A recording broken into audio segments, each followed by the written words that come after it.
என தொடத்தான் லேசாக விரல் படத்தான் ஆளாத காயம் எல்லாம் ஆறி போகுமே.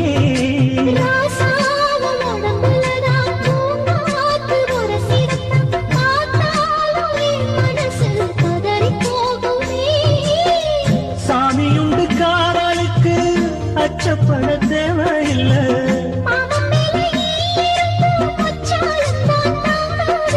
கலையாத வாசம் நாம் கொண்ட